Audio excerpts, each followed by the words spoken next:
Hey, yo, it's me, Pops Van Marmalade, and you're watching the Comics-Related Madness Network. So come get some. CromCon.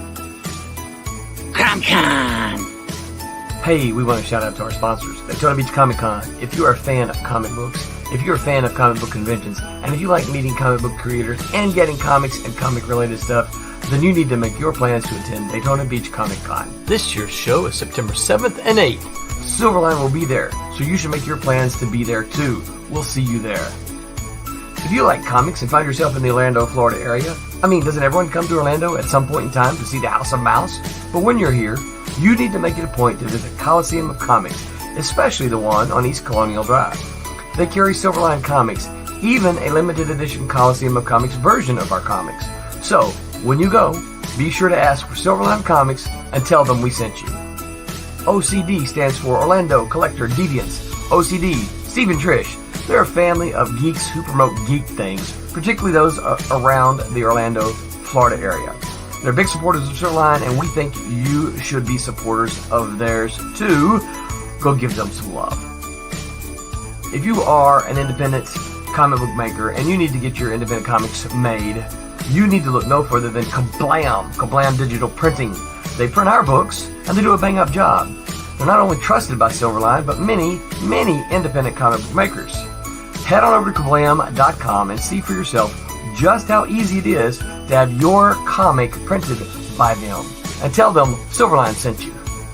Hi, this is Tim TK, host of That Silverline Show on Tuesday. Join us at 11 p.m. Eastern, 8 p.m. Pacific every Tuesday night as we discuss pop culture and the joys of making comics. Hi, I'm Barb Gelber, co-host of Silverline's Wednesday Wham. Join us each Wednesday nights as we discuss comics, literature, movies, and anything else that may catch our attention. I'm Roland Mann, and I host Silverline's Silver Sunday. Join me every Sunday at 8 p.m. Eastern as we make mine Silverline.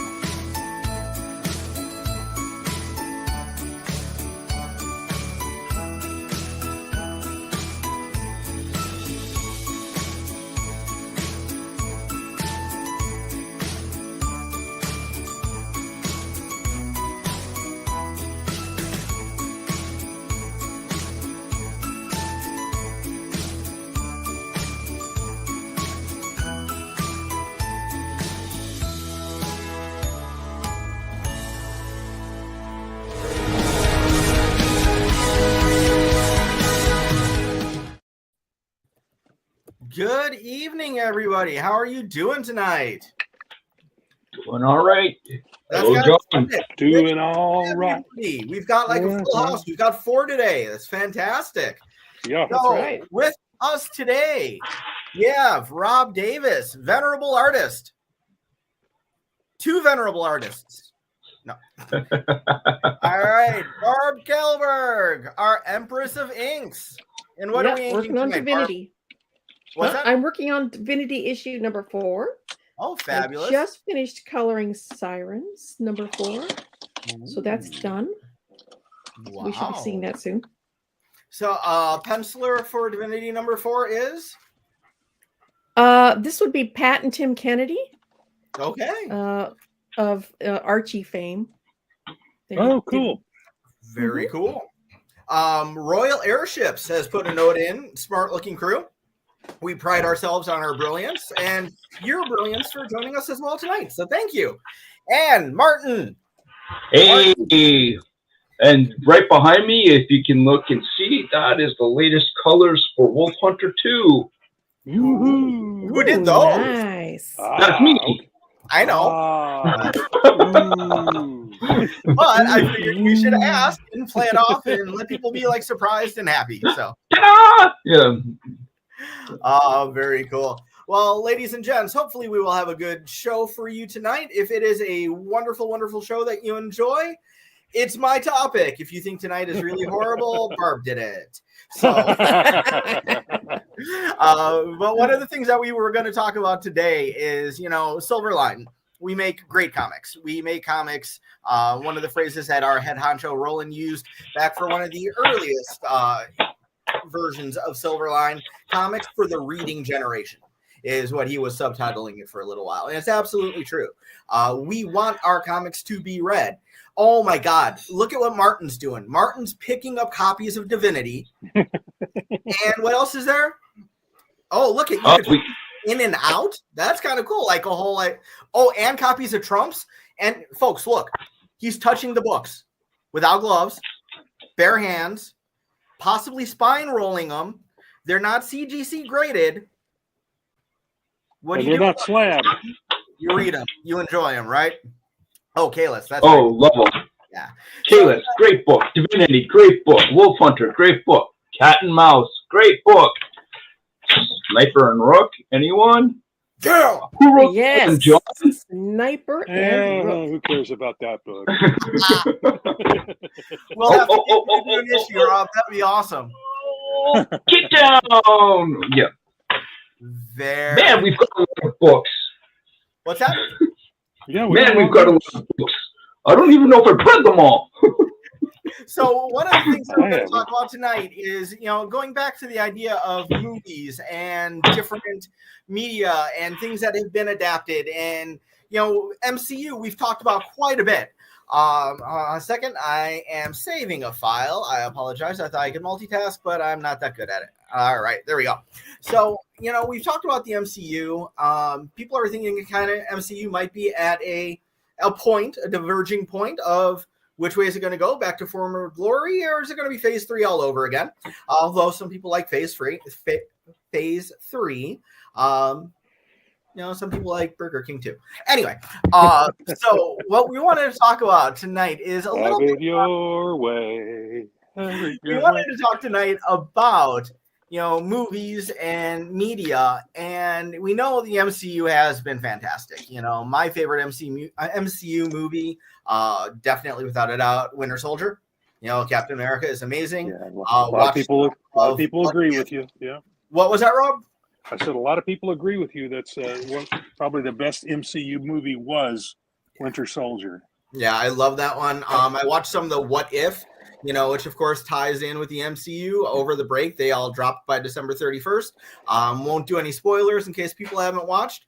But I haven't seen season 2 yet, so no spoilers. No spoilers. I've seen season 1. There was one, and I've only watched one episode so far. I skipped ahead, and there was one episode that I watched that had me tickled pink. It was amazing.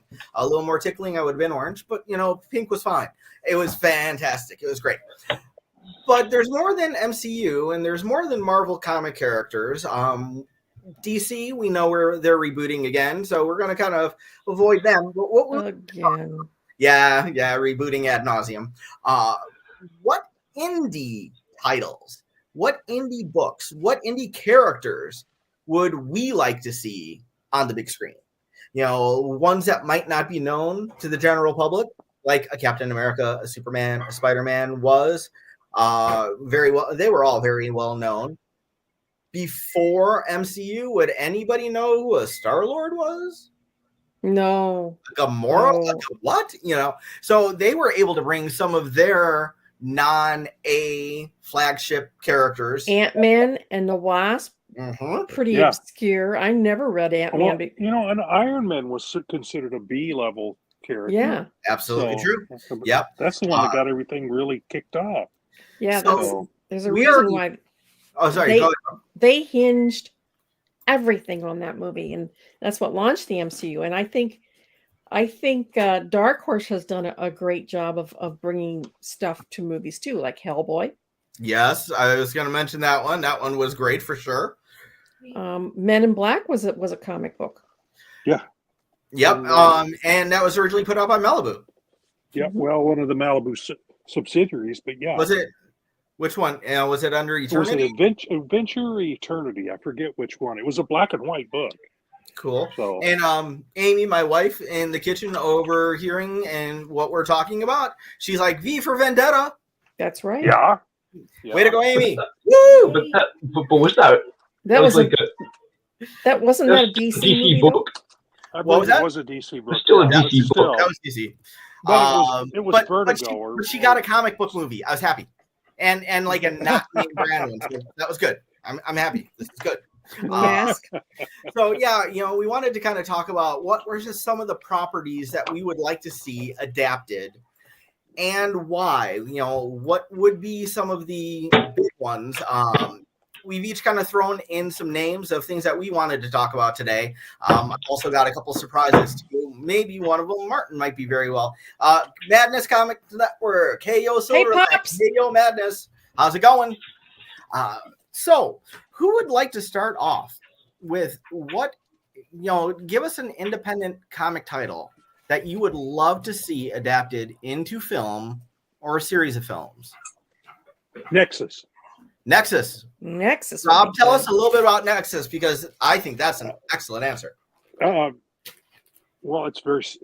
I think with Steve Rude drawing it, it was very cinematic. So I think it would transfer well. But the story hinges on this guy who dream. He's been granted powers by an alien entity, and he dreams of tyrants and evildoers. And has nightmares about them, and then is driven to go and either kill them or I think early on it was actually killing them, doing away with them entirely.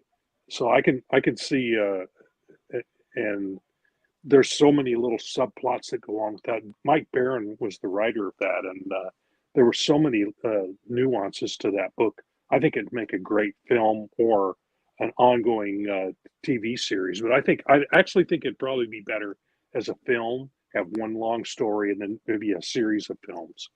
But Nexus, I think, would make a great either TV series or film. More film, because I think they'll need film. It's cosmic. Maybe a trilogy. Exactly, a trilogy.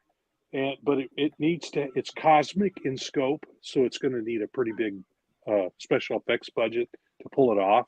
I think it could be done on TV, but I think it would be better in a movie. Yep. But yeah, that's the one that sprang immediately to mind. I've got another one too, but I can hold that in abeyance until somebody else has chimed in. But that's my first pick. Anybody else? John. Sorry. Yeah, I put it on mute. So stop playing. Stop playing with us. And my wife's across from me now, and she's probably going, I wish she had a mute button at home too. Yeah. But no, Nexus was fantastic. And, Steve the Dude Rude, oh my God, his art is amazing. I've loved his. Although the new Nexus book is not being drawn by him. Is this the one that Rich Bonk did? I don't know the name of the artist. I know Rich Bonk. What I've seen of it, it's gorgeous. It's up there with him. Yeah, I think so. I know too. Bonk I think was the guy's doing got one, it. and I don't know who's doing the newest. It might be, but definitely worth checking out. Mm-hmm. I think so too. I think it's on my to buy list. Yes. In the vein of Nexus, I would say Jim Starlin's Dreadstar. Oh gosh, yeah. Mm-hmm. I didn't think of that one, but that's a good one too. Yeah, because it's cosmic. As well. We have Dreadstar and his little band of diverse characters, including his love interest Willow, going about the universe and kind of like Star-Lord, doing their thing, saving people, and they're really interesting personalities. I really enjoy reading Dreadstar, and I think it would make a good cosmic movie. But again, it would have to be a movie because, like Nexus, the special effects would have to be first rate, and you can't do that in TV. So it would have to be a movie or a trilogy of movies. Although Strange New Worlds, I don't know if you've seen that TV show. Their special effects are Star Trek Strange New Worlds. That the special effects on that are pretty incredible.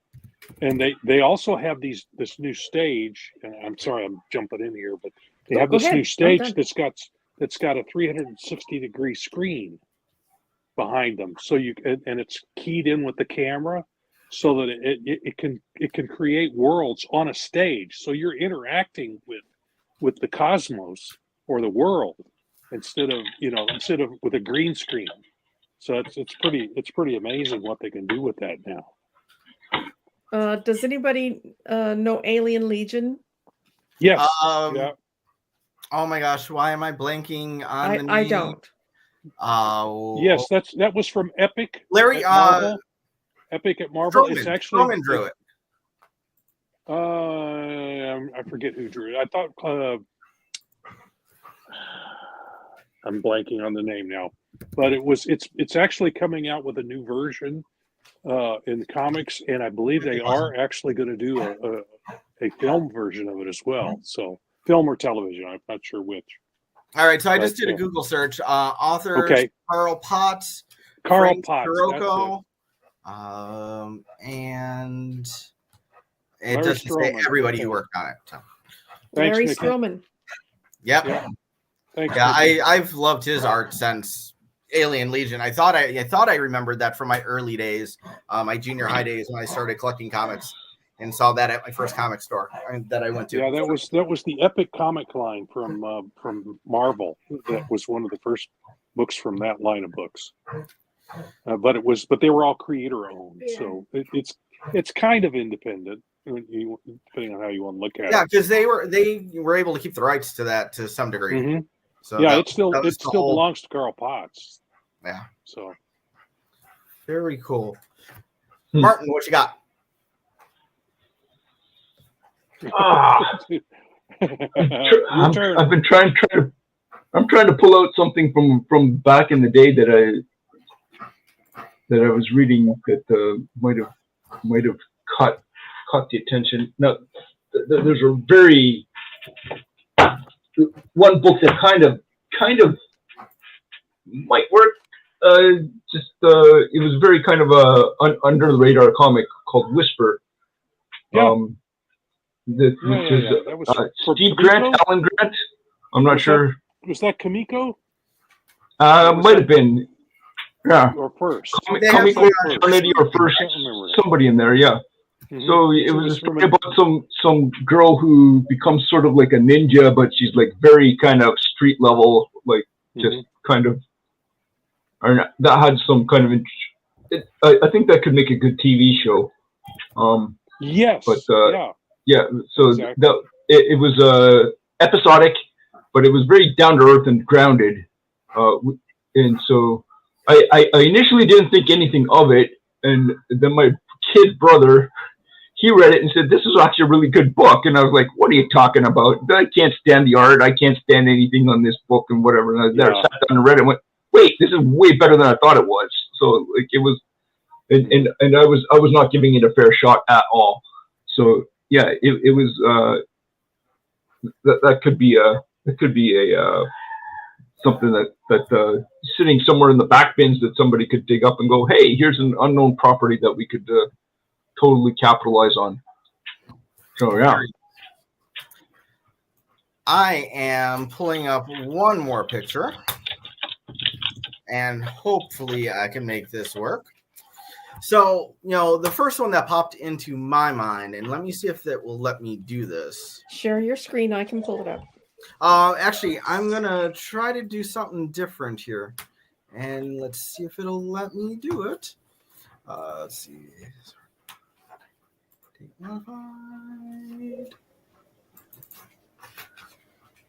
going to work.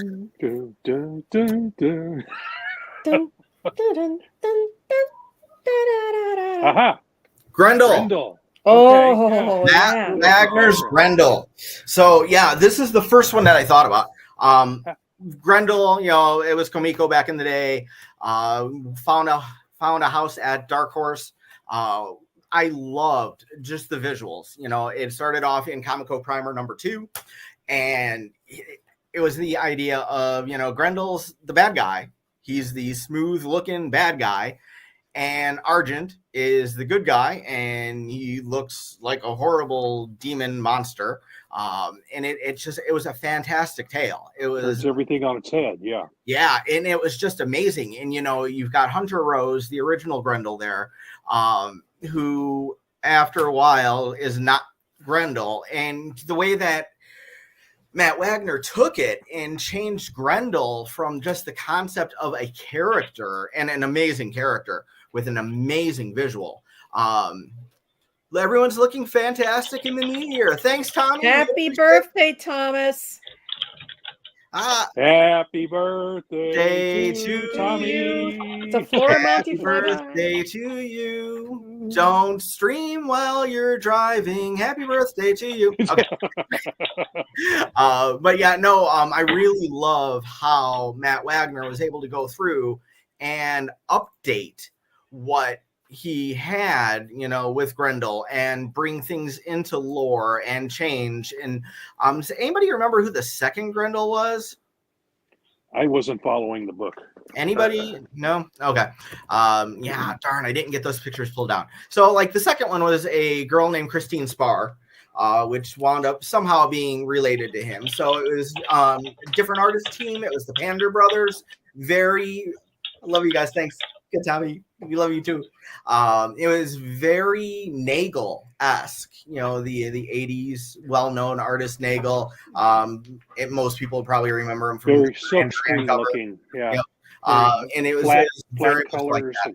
Yep. And after that, when Christine Spar died, then the Grendel Force at that point moved on to Brian Lee Kim. Oh, it'll come to me. But it was her boyfriend, so he wound up with with the Grendel Force in him, and then eventually it wound up when it was at Dark Horse. We got Grendel Prime, and it was based in the future, and might make doing that kind of story, doing those kinds of storylines might be difficult for say a TV series, because you want to have a star who's always going to be the character. So that might make that one a little difficult to bring to, especially the small screen. And it I might wasn't not be too so bad on the big screen. James Bond has been. That's exactly it, because so it might work better on the big screen. It could be like a quadrilogy of trilogies. As we start off with, what's that, Barb? A quadrilogy of trilogies. I got to remember that one. That we get 3 awesome movies, starring Hunter Rose as Grendel. At the end, the Grendel Force passes on to Christine Spar, where she picks up the mantle. This avoids one of the problems that we're having with the MCU, with people getting too old to play the roles and they're getting retired for a while. This has the build. Come to think of it, because of Doctor Who, working off of that, it might actually work as a TV series as well. And if you play it right. So and with the different people, Brian Lee Sung, that was his name. The third one, with the different incarnations of Grendel, it takes on different tones. And so none of the trilogies of movies, if we do 4 trilogies, would even feel the same, but they're all tied together by the same force. And Grendel Prime is totally off, way different than what we originally had with Hunter Rose. So I think that would be an excellent way for them to be able to explore different story types, different genres, but have already a built-in audience from previous shows or movies and series. But that's exactly how the comic works. So yeah. So just so you know, the comic. Yeah. So just so you know, they actually have they actually made it a Netflix series, and they went for a full season, and then they canned it. Of Grendel? Yeah. When? They did. Yeah. No. They shot the whole season, and they never aired it. It'll show up somewhere. If they've shot it, I just read the actor who played the role, and he's like. Why are he paid him? He shot it, so they probably paid him, so he at least got paid for it. But, and they're scrambling to come up with things to cover the dead air that they've had as a result of the actor strike. Right. So now would be a good time to maybe they could dredge that up and put it together and put it out there. It's probably got quality. I bet it doesn't have much post stuff done for it yet. They shot it and then shelved it. It may not have all the stuff done for it.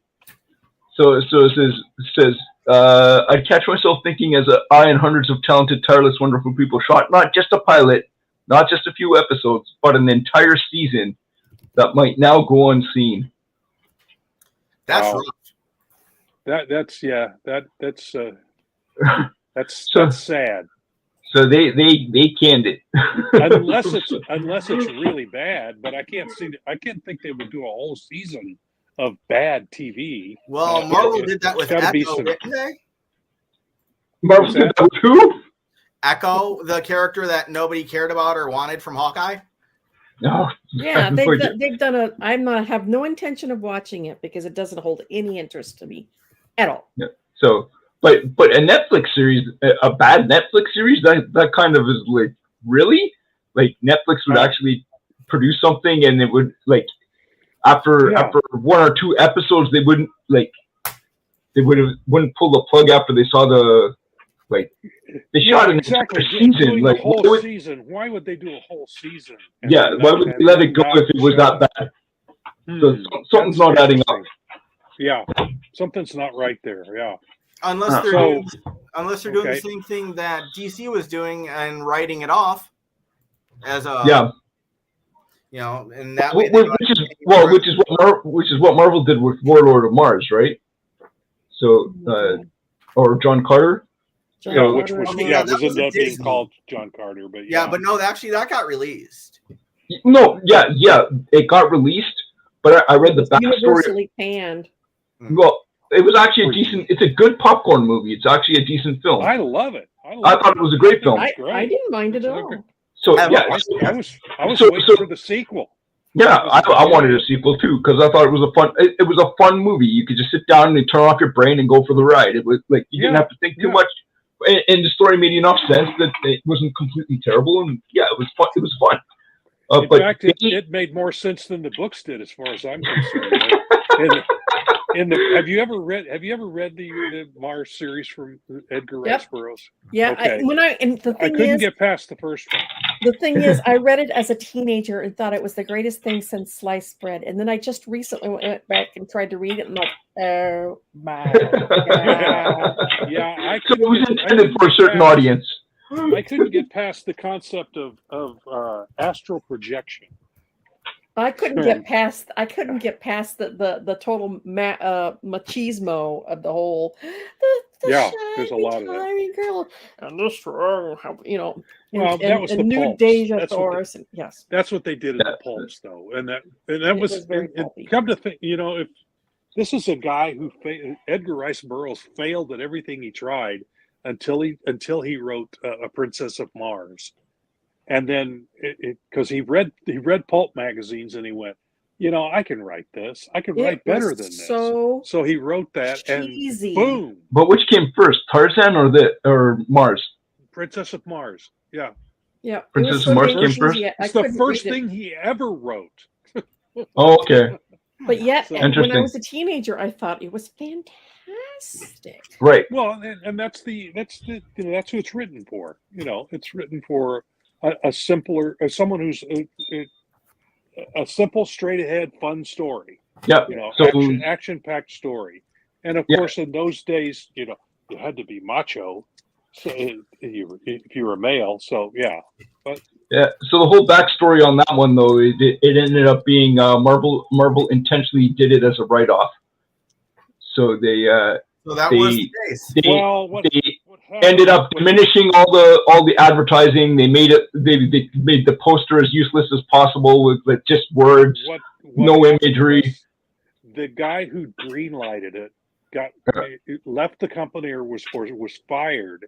Yeah. And the guy that took over didn't want to put together and promote a film that he didn't have any input into when it was made. So they cut the budget on promotions. Yep. And it should have been called something besides John Carter. Yeah. It should have been at least John Carter of Mars. Yeah. They really did him dirty. Yeah. Which is unfortunate. He did a great job. Yeah, I mean, and this was his big break after Friday Night Lights, and they basically, that poor kid.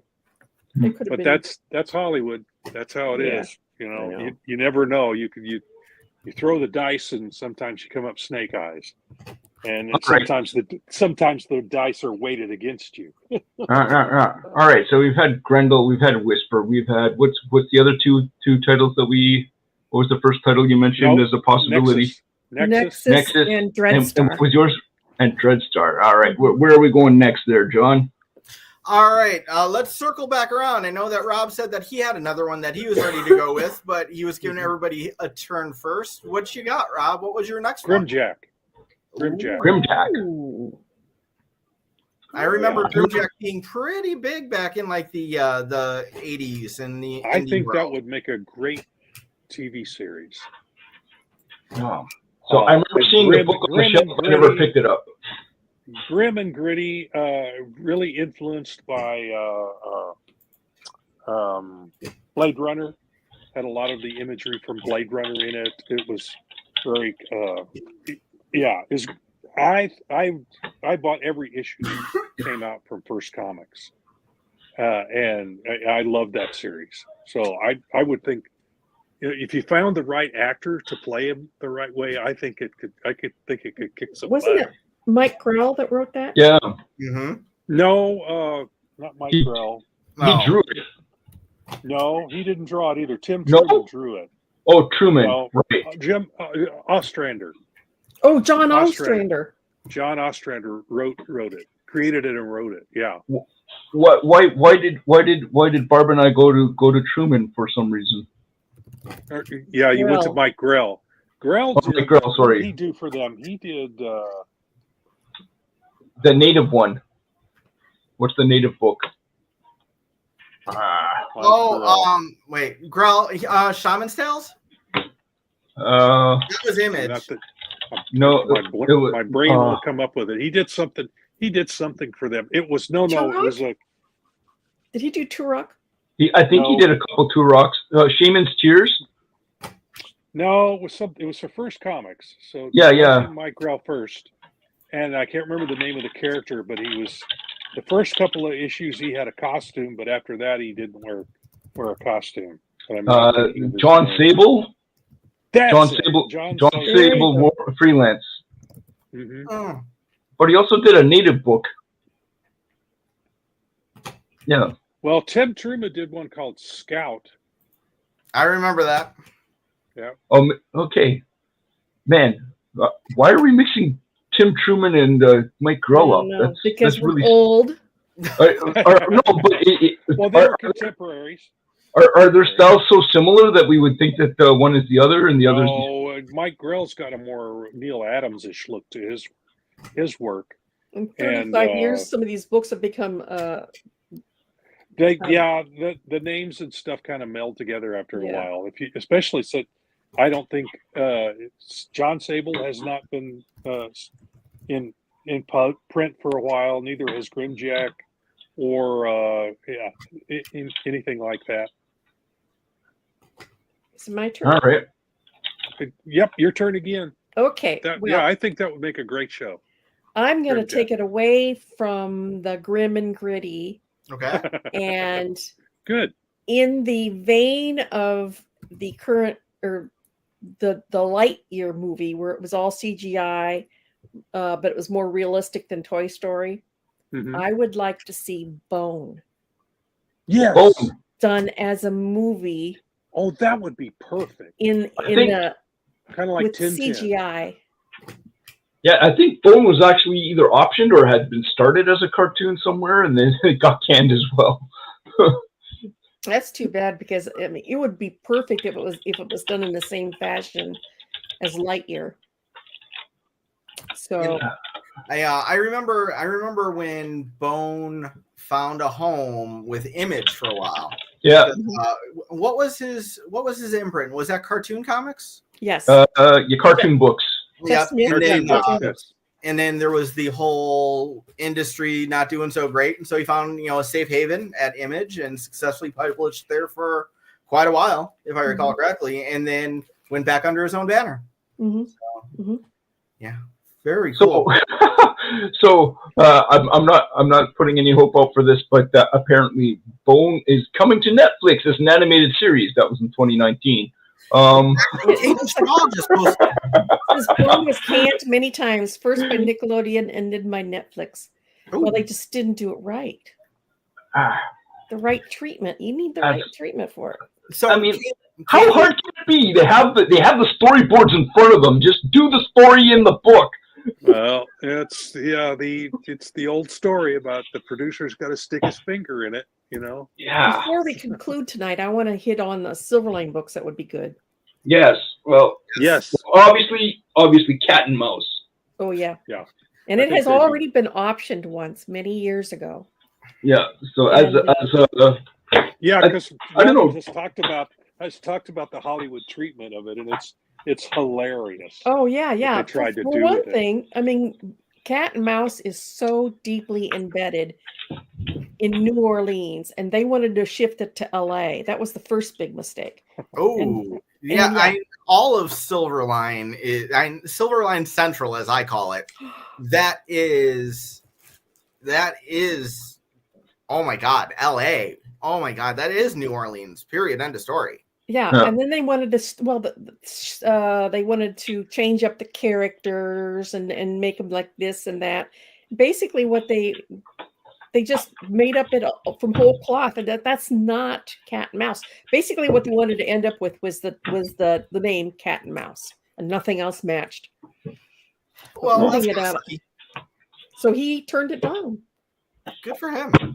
Yeah, he had integrity enough to turn it down. Yeah, if it's not what your character is, yeah. Well, if they take it that far afield, that dilutes the impact of your IP. So yeah. How far would you bend if they came talking to you about Sniper and Rook? You know, I've thought about that many a time. I really don't want to sell rights to it just because I want to be able to keep that creative control. How far would I bend? I probably wouldn't bend that far because I'd want to make sure that the characters are portrayed the way that I envisioned them. You know, there is political intrigue, there's action, there's spy. So if they go into like a extreme this end or extreme this end political philosophy that doesn't align with the book or the characters, I'd have huge problems with that. Could they be relocated from DC? Sure, but they serve at the Pentagon. Could we make them Canadian? What's that all about? I don't know. We probably won't have a chance to get to it, but one of them I was going to throw up there tonight was Captain Canuck, because I love Captain Canuck. Yeah, Captain Canuck. But so like making them Canadian, I don't know. But so I don't Sniper know and Rook's how much I would bend either, just because I know who they are, and it would need to be them. So the intriguing thing with Sniper Sniper and Rook, money they offered. Money is great. But I honestly kind of look at them as my original kids. They are my first kids. I don't know why. Do you want to sell your children? Kids. Yeah. Let me go ahead and get rid of that one. Yeah, and so like I want it to be true to who they are, not just buying a name. Kind of like what you were saying. That's what they wanted with Cat and Mouse. It's like if they're the characters, I want them done right. And those are my kids. So I that fits it. That being said, to find which way to go. There was actually a TV show on ABC a couple seasons back, lasted only one season, which was a shame because it was a lot of fun. It was called Whiskey Cavalier. It was great. It was a lot of fun. I've not watched The Walking Dead, but I believe the woman who plays a character named Maggie on Walking Dead was on there. And I even looked at him like, oh my God, if like Sniper and Rook was a TV show, this would be it. It was very cool, very character driven. Really, really dug it, So Sniper was one of them that I had on my list, unabashed plug. I would love to see a movie or a story, a series, TV show. I've had actors and actresses picked out for 20 years now, and they keep changing because Sniper and Rook don't change in age, but the actors and actresses do. Actors do. Yeah. So the intriguing thing about Sniper and Rook, it can be either a TV show or a movie. But the cool thing about it is, as long as your characters, for your concept, as long as your characters maintain the integrity of their characterization, you could technically put them anywhere. Yes. Right? Because they are spies, right? So I mean, it's kind of more James Bondish than, like, I mean, you still have their home base in DC or whatever, but basically they can go anywhere. Yep. So, but And the characters have to. But like Bond, they have to maintain the character throughout. You can't just, because otherwise that's not Sniper and Rook. It's something else. And that was one of the things, actually, when I created the characters, I intentionally, wanted them to work for the government, because the government, we know, have their hands in everything. So, issues 1 through 5, good old spy story, espionage, White House has been taken over. Then we've had movies like, White House Down and something else very similar, a few years later. But then issue 6 comes along, and Sniper and Rook are fighting aliens and monsters. That's the cover to issue 6 there. I like being able to drop them into different genres. And I think that would serve very well, like for a TV type show, how X-Files had their mythology episodes. And they also had, the Monster of the Week episodes. I think that something similar could be done with my kids. I preferred the Monster of the Week ones myself. I like the mythology ones. Yep. Yeah. Well, if any TV companies or movie companies are looking for content or ideas, I mean, Silverline has got the books. We've got Trumps. This would be an excellent movie, I think, because absolutely, it's a standalone thing. The visuals, and it has intriguing, awesome visuals, great idea. It's fun, and then of course Barb's own Divinity. I think that would make TV series. Absolutely, 100%. A great TV series. I think so. And Divinity, that would attract so many different audiences. That would attract comic fans, but it would attract people who just like good stories, as well as people who want something with an emotional pull. Mm-hmm. I mean, you're crossing multiple fandoms with that. And if you can do it right, maintain the intrigue and mystery, and it's got a younger character. If you do it right, you can still appeal to the younger audience at the same time. And I think if you can make it a family show with all those elements, that would be an awesome thing.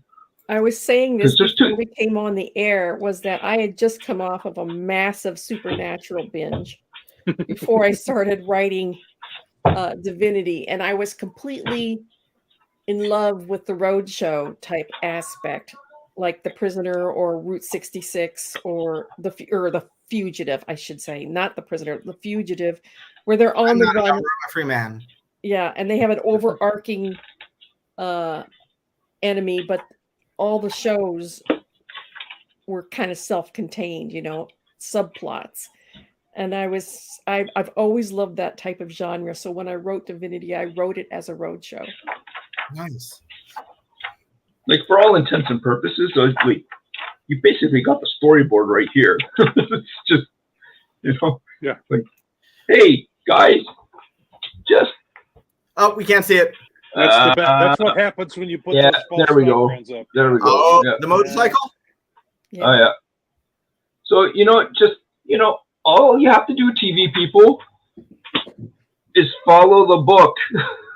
Yes. Did you guys know?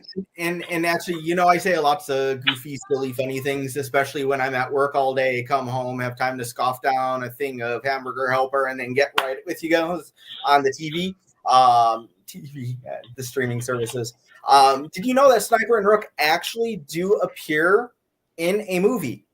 Really? No. Sniper and Rook can be it could be yours on your big TV from DVD or hopefully streaming. There is an actor, a very fine gentleman named Chad Rook.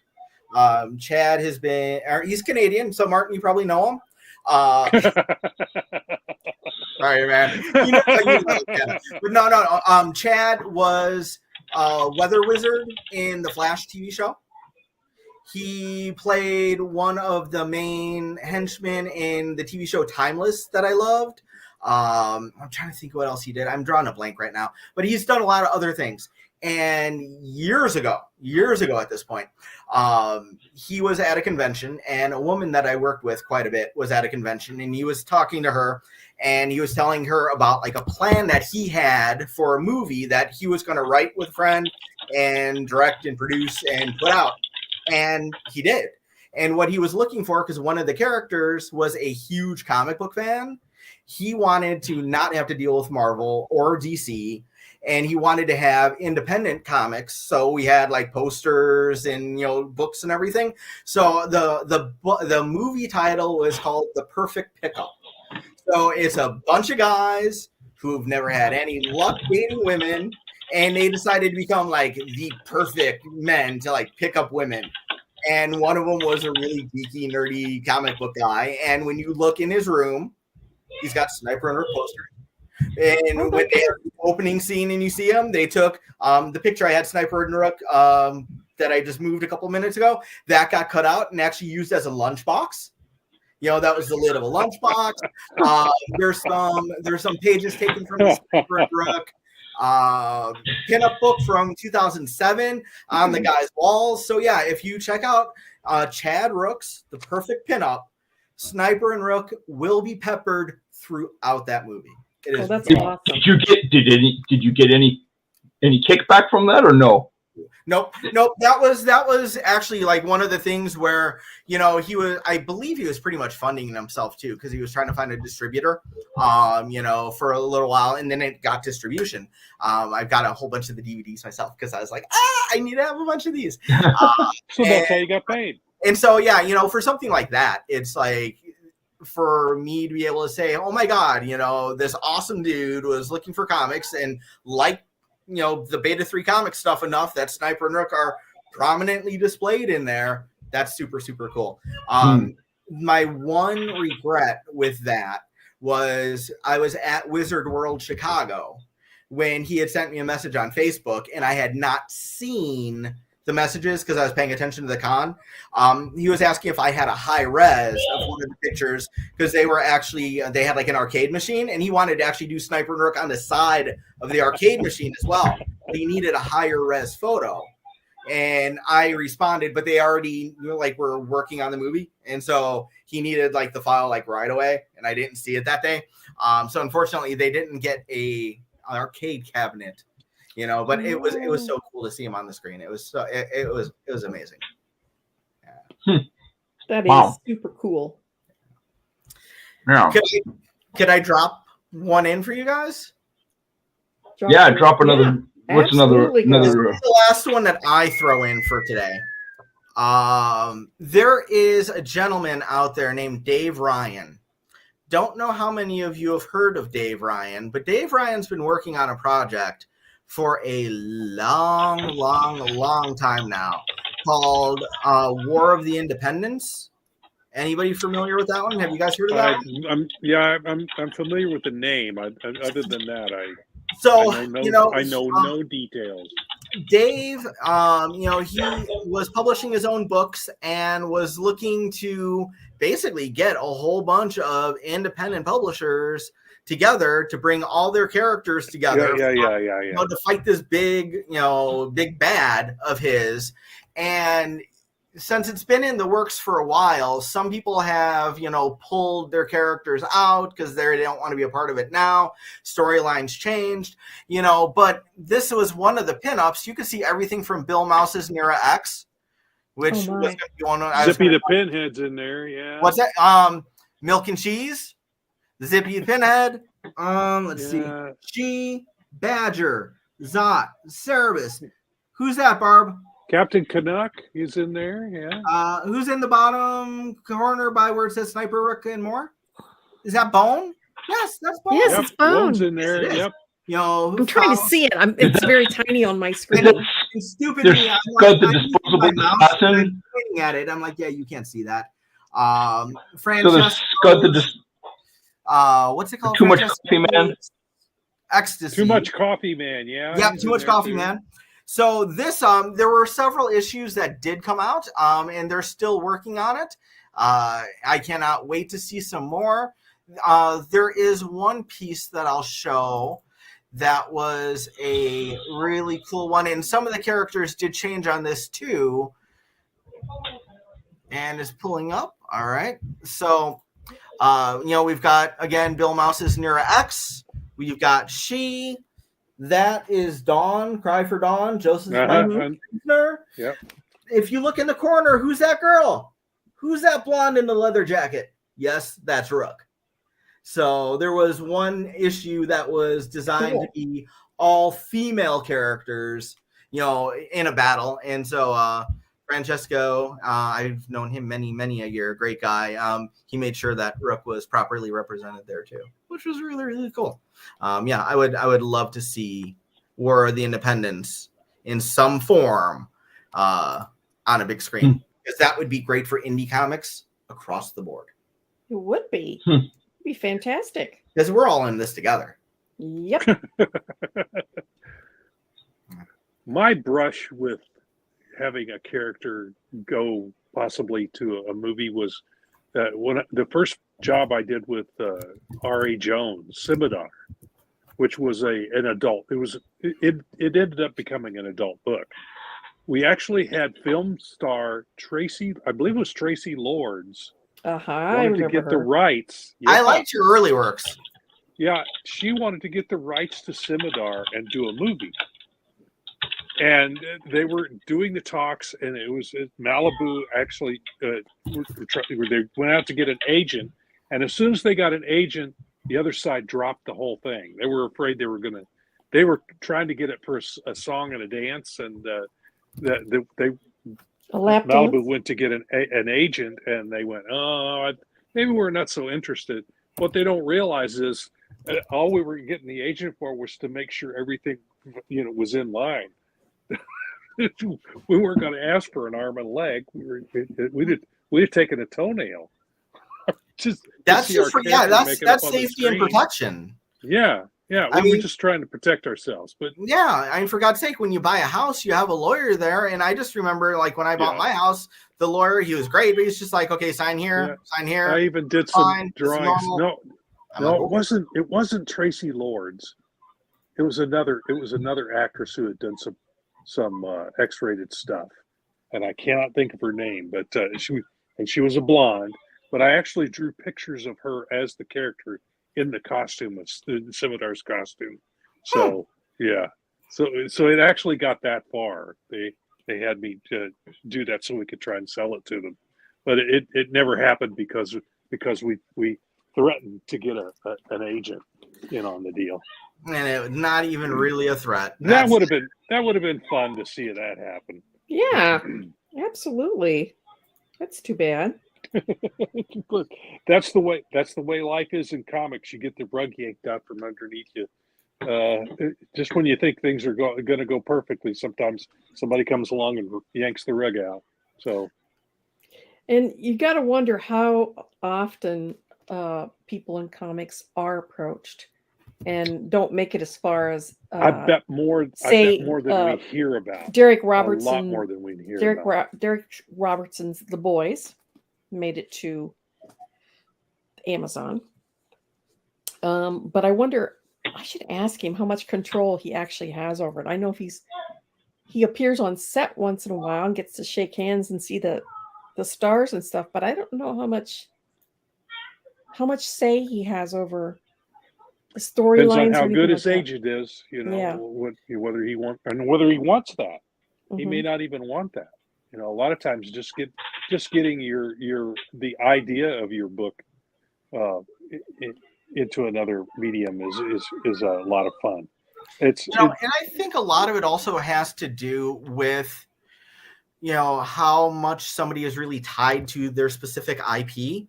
Mm-hmm. So for example, Barb, you love Divinity. Divinity is yours. You've put your heart. I could bend on a couple of things.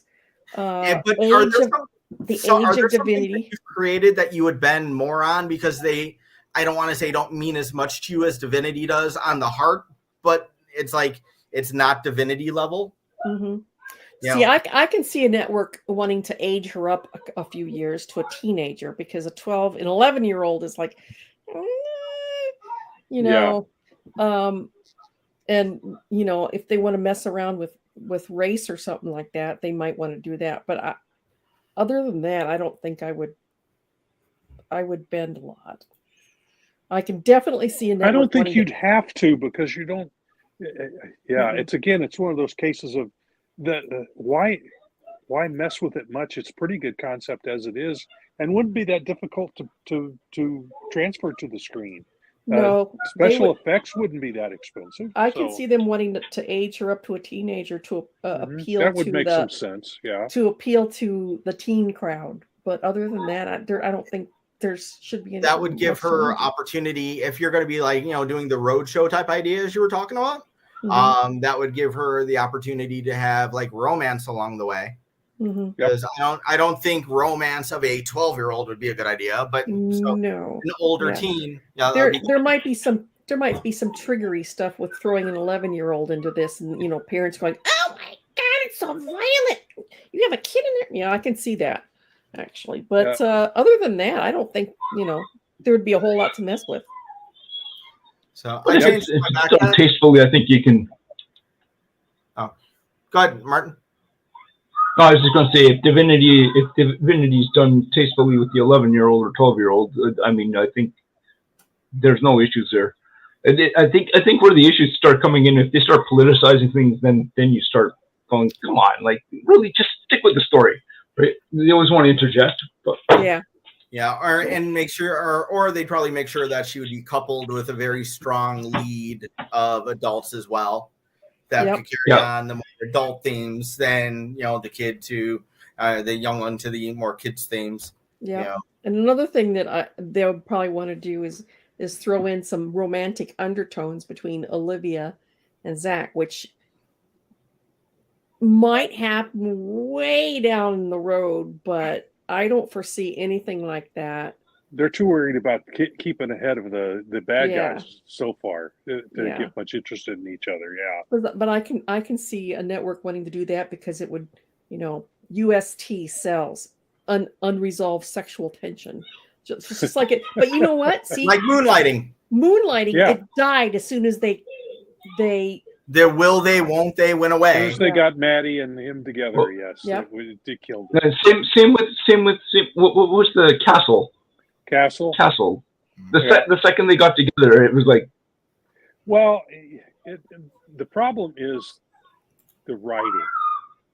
You know, because you can do, you know, there's heart to heart. Remember that TV show? Yeah, okay, I am all on DVD. And the Thin Man movies. Yeah, those folks were married, and it was and another one was Scarecrow, Mrs. King. Well, that one's another. But see, that was unresolved too and then we resolved it, and it wasn't as fun. Anybody want to hear a secret? Don't tell anybody. Don't tell anybody. Okay. Don't tell. I have in my head the last Sniper and Rook story, the very last story, how the whole thing ends, and it ends with them together. But it's at the end. And it's at the end. And it's in a way that they can't come back. So one of these years we'll get to. And see, I have no problem with that. I have no problem with that with Olivia and Zach, but way down the road, because I don't need to throw that in now. Well, yeah, sometimes.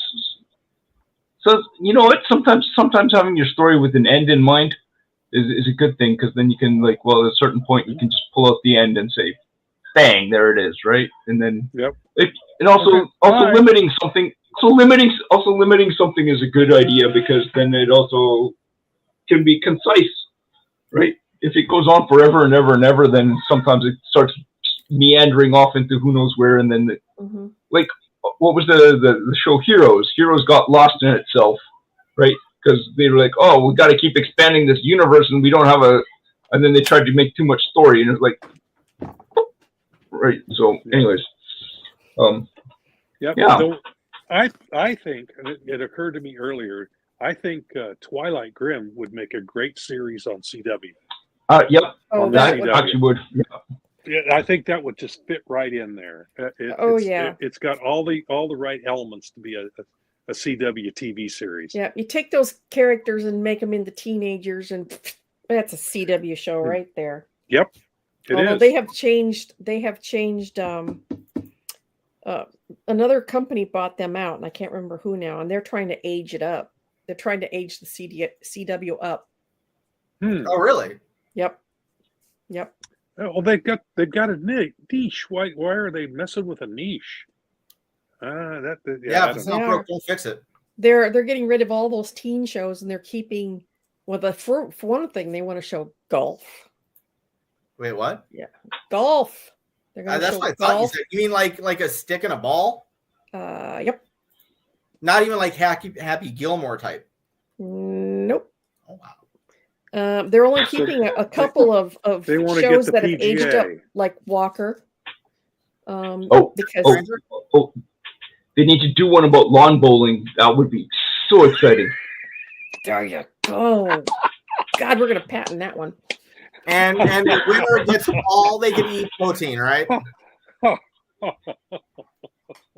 Yeah, they're getting rid of all the teeny bopper shows. That's not. Now, if they do a golf one, then if they do it about the grounds crew, that could be interesting. No, I think what you're messing around all over the place doing who knows what.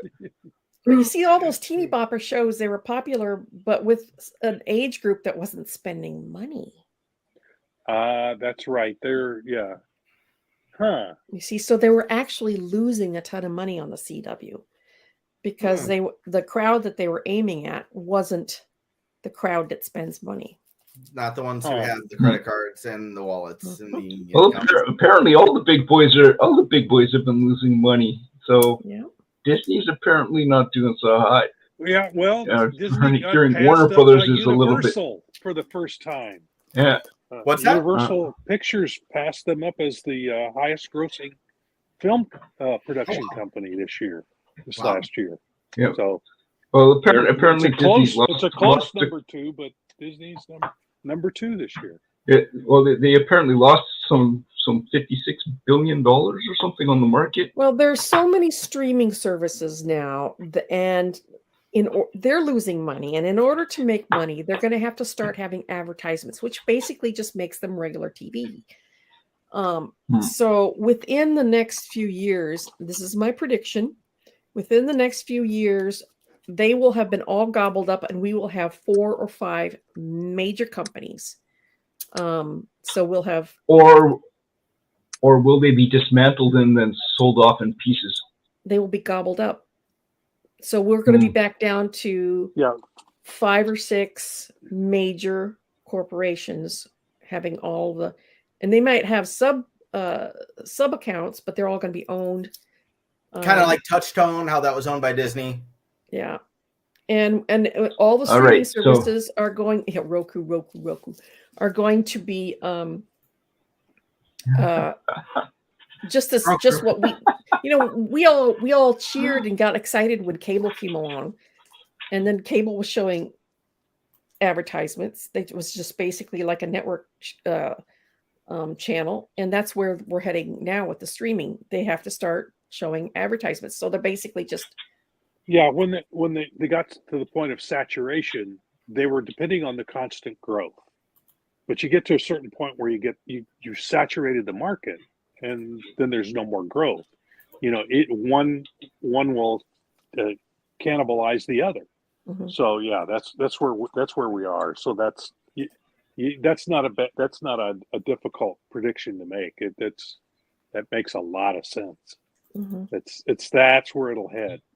We're already seeing advertisements in Netflix and Disney and stuff like that. They're already starting to creep in. Yep.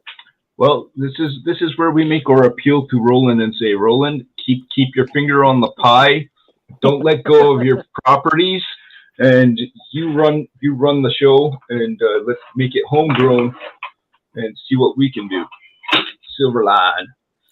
So, hey, we've got the books, we've got the looks. I just made that up. Not bad. Well, you know which saying that I came up with for Silverline? Which one? The one that we end the show with. Get John off the screen. Make mine Silverline. Silverline. I actually came up with that. Oh, that is awesome. And Yeah. how many awesome industry folks have we heard say that now? Quite a few. Hang on. My name is Ross Ritchie from Boom Studios and Make Mine Silverline.